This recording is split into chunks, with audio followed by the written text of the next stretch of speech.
Okay, so here are our three big stories for today.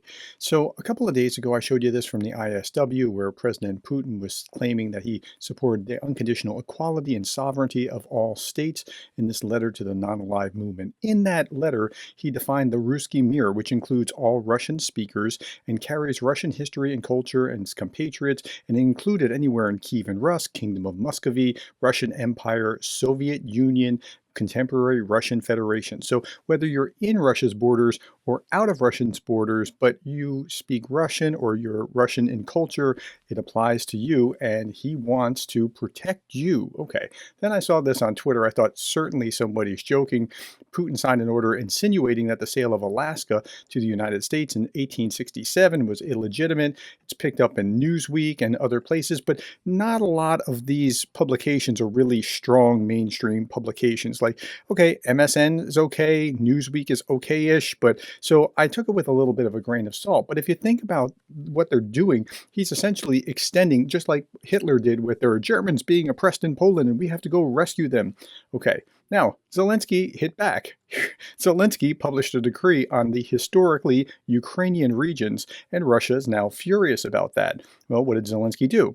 Zelensky on Monday angered Moscow by accusing it of oppressing Ukrainians living in parts of Russia historically inhabited by Ukrainians. The law, entitled On the Territories of the Russian Federation, historically inhabited by Ukrainians, named 6 modern-day regions of the western and southern Russia that Zelensky said had been historically home to ethnic Ukrainians. Well, I mean, if it works one way, it should work the other way, right?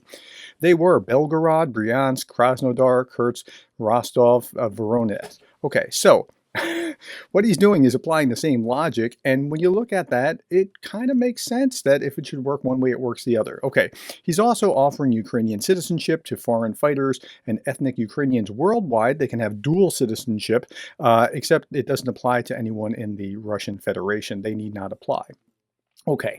And then the other news, and I put my three big stories out before the news about Ron DeSantis hit. Ron DeSantis dropped out of the race in the U.S. presidential race, and so now it's left with Trump and Haley. And so that means that it's going to be Trump and Haley. Haley's the last stop for Trump to be able to pass in order to get to the primary.